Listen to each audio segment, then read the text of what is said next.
Welcome to the Flex Rental Solutions webinar. Today we're going to continue our discussion on inventory setup and get into a few more intermediate setup options. Namely, we're going to be looking at suggestions, alternatives, substitutions, suppliers, and we'll also look at a couple of these other tabs and how you can set up a custom tab in your inventory models. Just as a quick review, last week we looked at how to set up all of the basic information about your inventory items. I encourage you to go review that if you want to catch up a little bit on all of what all these fields mean here when you're creating a new inventory item, and also how you can utilize some of those fields with different reports and different views on quotes and things like that. And also, if you want to quickly change a lot of that information, you can always just go to the catalog worksheet on the inventory menu.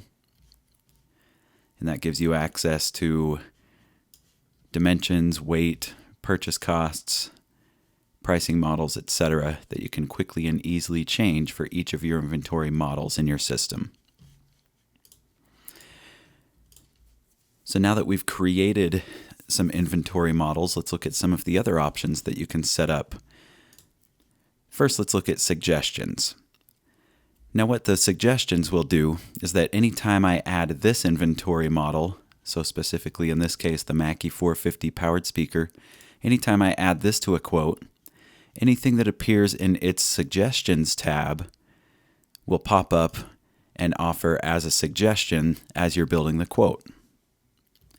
So for example, let's think of a few items that you might want to suggest whenever you put this Mackie 450 on a quote. First thing that comes to mind is you probably want to suggest speaker stands to go with it. Sometimes you might not be using speaker stands, so you don't necessarily want it to auto-include, or we're just going to add one. But you might want to add it as a suggestion, so it will still pop up and remind whoever's building the quote that you might want to add this as well. And notice that when I dragged and dropped that over, it asked me to enter a quantity. So I'm just going to say every one speaker that I add to a quote, I want to suggest one speaker stand. Of course, you can add multiple quantities. So for example, these speakers take XLR cable.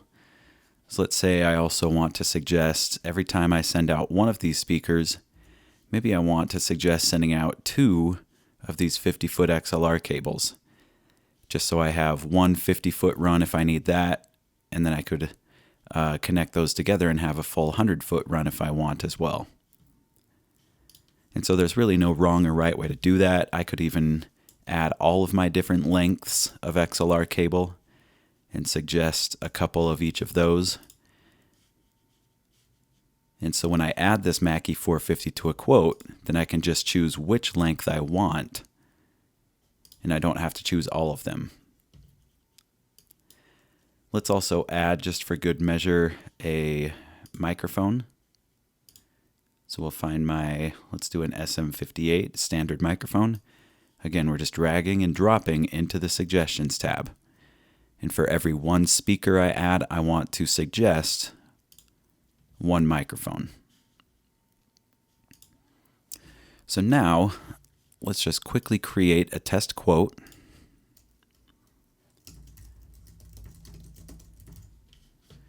And we're going to add this Mackie 450 to the quote and just look at how the suggestions will manifest themselves as we're adding to a quote. So I'll drag and drop the Mackie 450. And let's say that I actually want to add two to this quote. We typically send these out in pairs. Click Accept. Now the suggestions window pops up and will show all of the suggestions that I put into the suggestions tab of the Mackie 450 inventory model. So let's say for this job, I definitely want stands. And let's also say that I want to send just a handful of 25-foot XLRs. I also want to send a microphone, but I don't necessarily need two, like I suggested. So what I can do is just click on the quantity and change it to whatever I want. and then I would click accept and those items would be added. Also notice that these items each have their own availability column. So if any of these were red and showing a negative number, you would know that you don't have enough to be able to add as a suggestion. Also notice what you're seeing over here. This is the relationship type, meaning how is this item going to add to the quote? Right now these are all set to add as the next sibling, which will basically just add them as the next line item down. But you also have a couple other choices where you can add it as a child. So say for example, if I want the speaker stands to be added as a child to the speaker, I would change the relationship type to as child, but let's leave the rest as just next sibling. And then I can also choose whether or not this item is going to be included in the price of the parent item. Let's leave this not checked for now. So if any of these items have their own pricing, then they will be priced out separately on the quote. Oh, and it looks like those other ones... Wrong one. I meant to click suggestions. And that's one thing you can always do, that if something doesn't get added, or if you forgot to check something, you can always click on the cogwheel for the parent item and go back to the suggestions window and choose what you're going to add. And I might have just had a refresh issue here because it says that there's already some on the document. So let's just refresh the whole quote. I must have just had a quick hiccup in my internet and there was a refresh issue there because they actually were added to the quote. See, what you can see here now though is that the Shure SM58 microphone was not included in the price, so it has its own pricing. These other ones I must have just not had default pricing associated with them. And that's why the pricing says 0.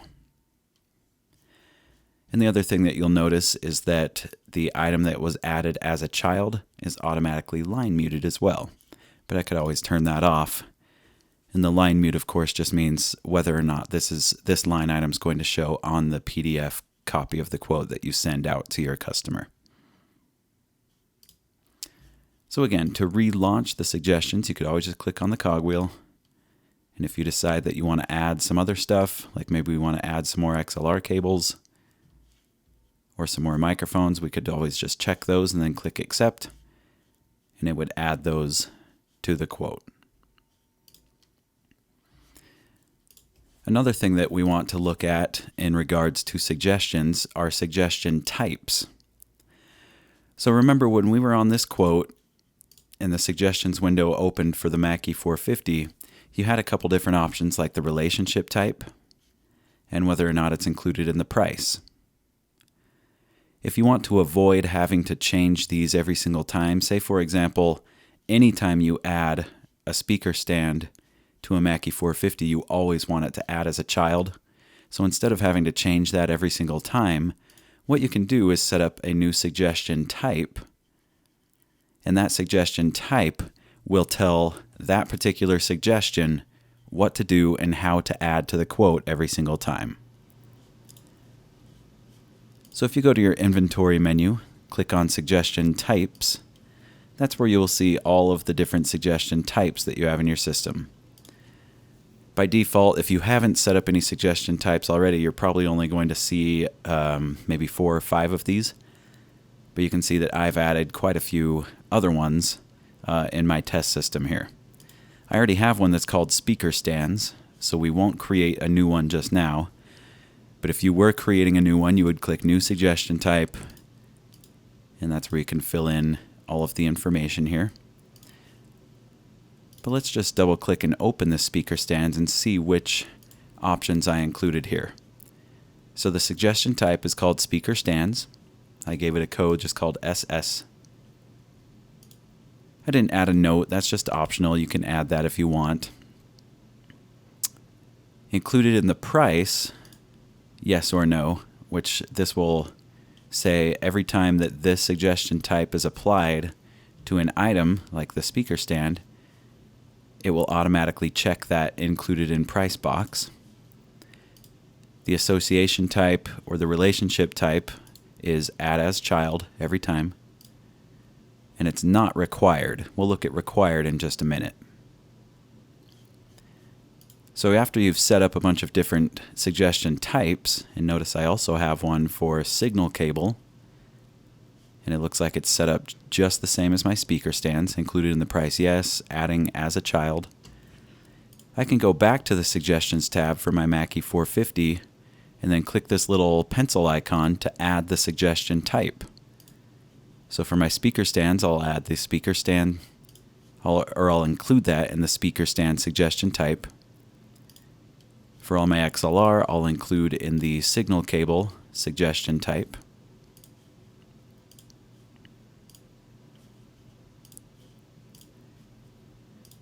And as you can see, we also have a suggestion type that I've set up for microphones. This one's not required, not included in the price, and right now it's adding as a child. Let's go in and change that. So we'll double click on the microphones and say now the association type is just going to be add as next sibling. We'll go back to the Mackie 450 to the Suggestions tab and add the SM50 or the SM58 microphone will add to the microphone suggestion type. And after I've done all this, I'll click Update. And let's go back to our test quote and see how this changes things when I add the Mackie 450 to a quote. So I'll delete that first, then re-add. Now when the Suggestions window pops up, you'll notice a couple things. Number one, there's separate tabs for each suggestion type that I've assigned. So anything that I assign to the microphone suggestions type will show up in the microphones tab. Same with anything that I assign to the signal cable suggestions type and the speaker stands. Notice that the microphone suggestion types are adding as the next sibling, just like the suggestion type settings dictated, and is not going to be included in the price.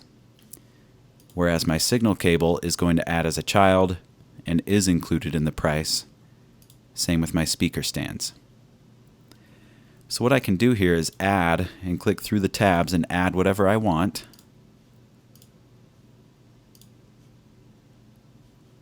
And Flex will remember everything that I checked. And then I click Accept, and that will add everything that I added or that I checked in the Suggestions window. The signal cable added as a child, the speaker stand added as a child, and the SM58 microphone added as the next sibling and is not included in the price. There's a couple other things you can do with suggestion types. A good example is, say for example on a projector, you might have a high-end projector that can use a variety of different lenses. And so when you add this to a quote, you want to be able to choose which lens you're going to be using with it because it doesn't always go with just one single stock lens. So what we did here was we added each type of lens that we own that's compatible with this projector into the Suggestions tab. And we assigned it to a suggestion type that's called lenses. My suggestion type of lenses is required yes. It's not included in the price because the lens you might be charging $400 or $500 extra depending on the type of lens, so you don't want it to be included in the price of the projector. And in this case, it's going to add as a child. You could have this adding as the next sibling, but in this example, we'll just keep it as add as child. So if we go back to this Barco 18K projector, just verify that for each projector I add to the quote, it's going to suggest one of each type of these lenses, and they are under the lenses suggestion type. So watch what happens. Let's go to the quote. We're going to add that Barco. It's going to pop up the suggestions window, and notice that the lenses tab is highlighted in red. And it pops up a little message that says you must select at least one of these options from this tab. Even if I try to cancel out, it will still warn me and say you have to choose one option from the lenses tab because this is a required suggestion type. I could still close out of it, but then the cogwheel will remain red as well as a reminder. So if you come back to this quote a week later, this will remind you that you still have to add a lens to this projector, or else you're just going to be sending a single projector, and that's going to be useless on your job site without its lens. So we would click on the cogwheel, go back to the suggestions, and we can choose one of the lenses. So that adds, and also the cogwheel is no longer red. So those are suggestions and suggestion types, and I've seen some of our customers set up their suggestion types. They'll have 20 or 30 different suggestion types for each possible conceivable situation, and they'll change those based on how they want certain line items to add when they're added as a suggestion. This is especially useful when you get to virtual items and virtual models and things like that. You can add as many suggestions as you want with suggestion types. So when you add that virtual model to a quote, you're essentially just building with suggestions. And we have a couple webinars about that on our YouTube page that I would recommend you check out, where we talk about building virtual models and packages with suggestions. So let's exit out a few of these. Next, let's look at the Alternatives and Substitutions tabs. These ones are pretty straightforward, where you will say if you have a shortage of this item on a quote, then you can replace it with anything that's in the Alternatives or the Substitutions tab.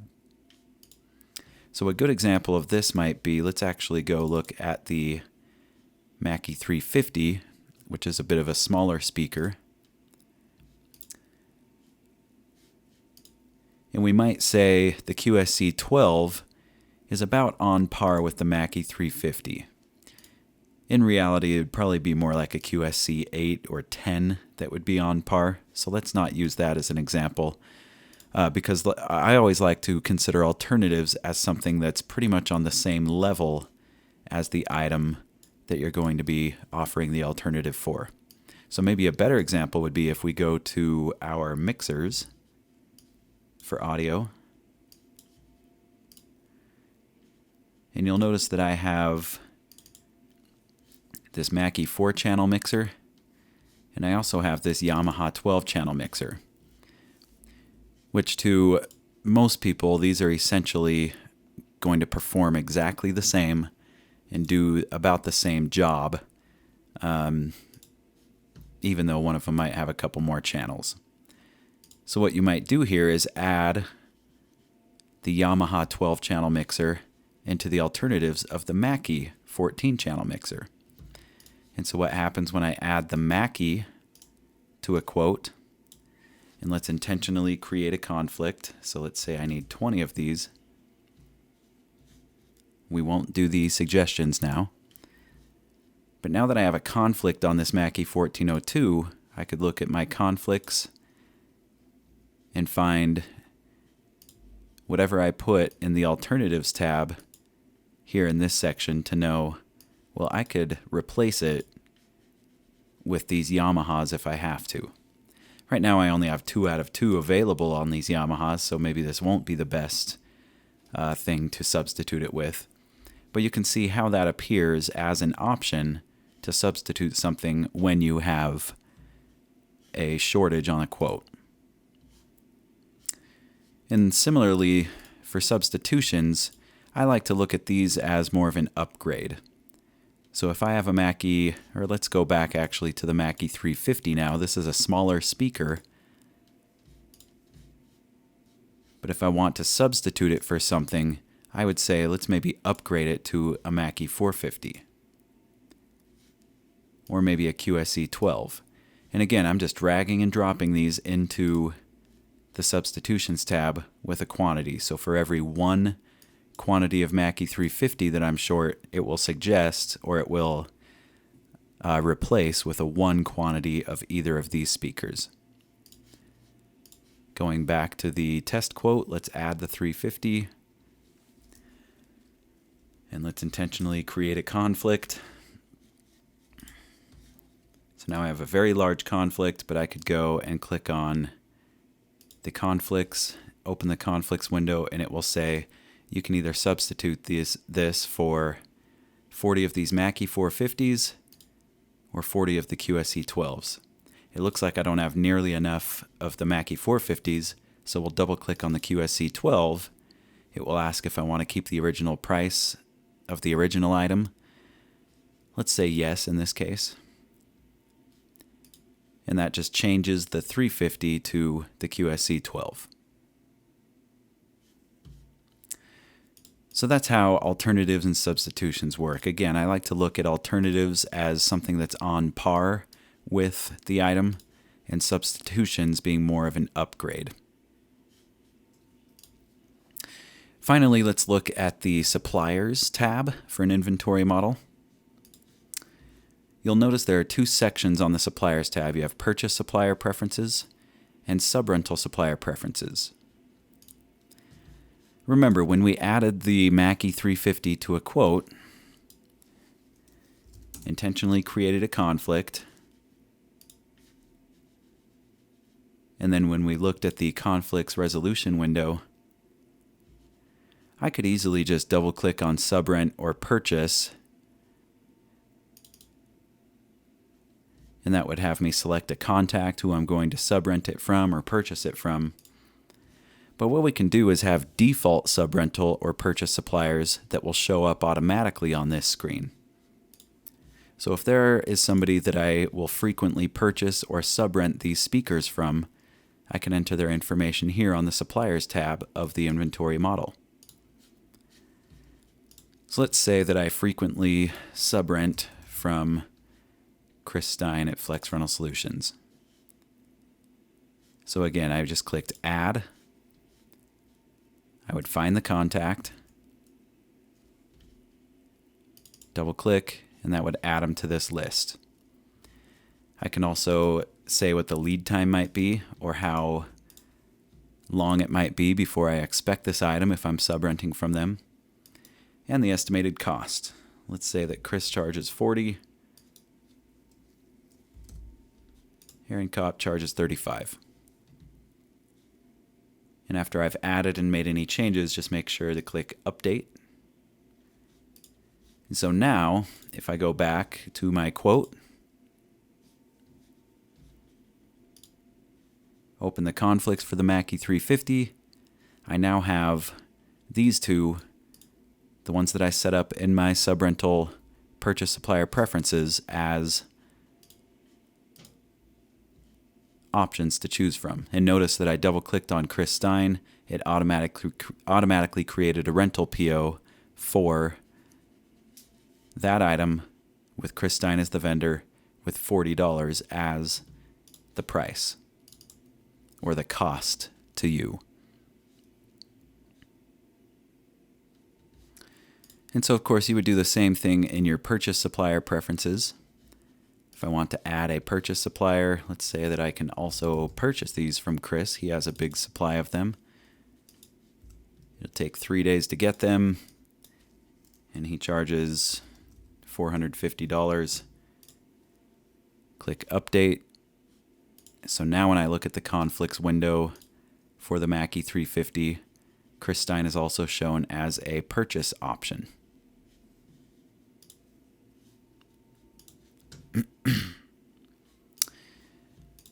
And so the last couple tabs here, GL accounts is more for your QuickBooks integration. You can have a single item go to a particular sales account if you are that detailed in your accounting.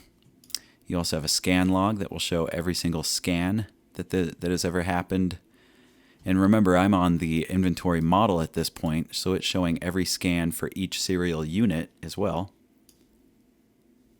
So each individual barcode. For documents, I could browse and upload a document, like maybe a user manual or maybe some sort of certificate of inspection. I could upload that to this inventory model. Integration is no longer used. This was Production Exchange, but they have gone out of business, so we are removing this from Flex. And then you'll notice you might not have these or similar tabs in your system. These are custom that I set up through custom fields. We don't have time to cover that necessarily in this webinar, but I did do a webinar on this. It's just called Custom Fields that you can find on our YouTube page.